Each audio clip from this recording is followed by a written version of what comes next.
আগামীকাল চাঁদপুর যাচ্ছেন প্রধানমন্ত্রী তারেক রহমান। ২২ বছর পর তার আগমন ঘিরে জেলা জুড়ে উৎসবমুখর পরিবেশ সৃষ্টি হয়েছে। ব্যাপক প্রস্তুতি নিয়েছে জেলা বিএনপি ও এর বিভিন্ন অঙ্গ সংগঠন।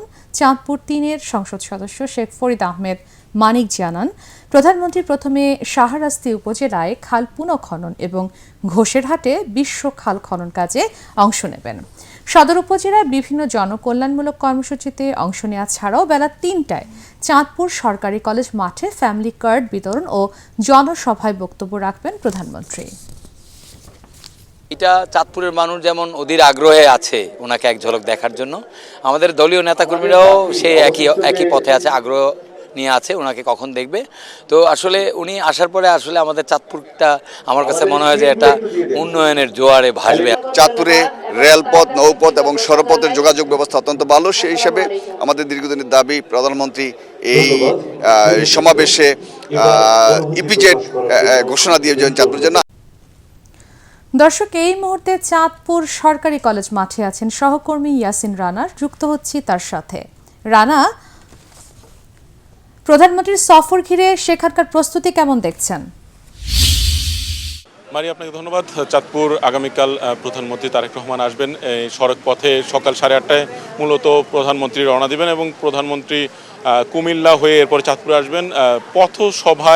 একটি পথসভায় অংশ নেবেন কুমিল্লার বড়ুয়াতে। এরপরে মূলত চাঁদপুরের শাহরাস্তিতে একটি খাল পুনর্খনন উদ্বোধন করবেন। এরপরে চাঁদপুর যে সদরে একটি বিশ্বখাল নাম রয়েছে, এই বিশ্বখাল পুনর্খনন করবেন। সবশেষ আমরা যেই স্থানটিতে দাঁড়িয়ে আছি চাঁদপুর সরকারি কলেজ মাঠ, এখানে ফ্যামিলি কার্ড বিতরণ এবং সমাবেশে অংশ নেবেন। আমরা এখানে যারা বিএনপি নেতাকর্মী রয়েছেন এবং সাধারণ মানুষ রয়েছেন তাদের সাথে আমরা কথা বলেছি।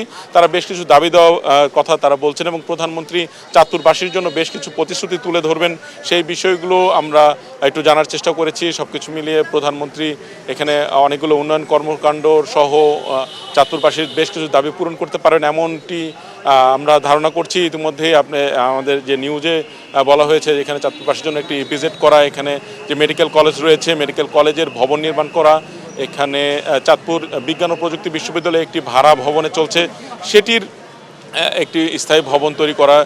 আপনি জানেন এখানে চাঁদপুরের যে লঞ্চঘাট রয়েছে, চাঁদপুরের লঞ্চঘাটও অনেক দিন আগের পুরাতন মডেলের, সেটি যেন নতুন মডেলে করা হয়, সেটি যেন নিশ্চিত করা হয়। কুমিল্লা থেকে চাঁদপুরের যে দূরত্ব সেখানে অল্প দূরত্ব, তবে এখানে 4 লেন রাস্তা না থাকার কারণে অনেকটুকু সময় লাগে। এছাড়া কুমিল্লা থেকে এই চাঁদপুর সদর থেকে দাউদকান্দি পর্যন্ত মাত্র 50 কিলোমিটার দূরত্ব, কিন্তু অনেকটুকু ঘুরে প্রায় 120 কিলোমিটার ঘুরে এইখানে আসতে হয়। সেজন্য তারা আসলে চাচ্ছেন যে বেশ কিছু উন্নয়নমুখী প্রকল্প যেন আসলে হয়।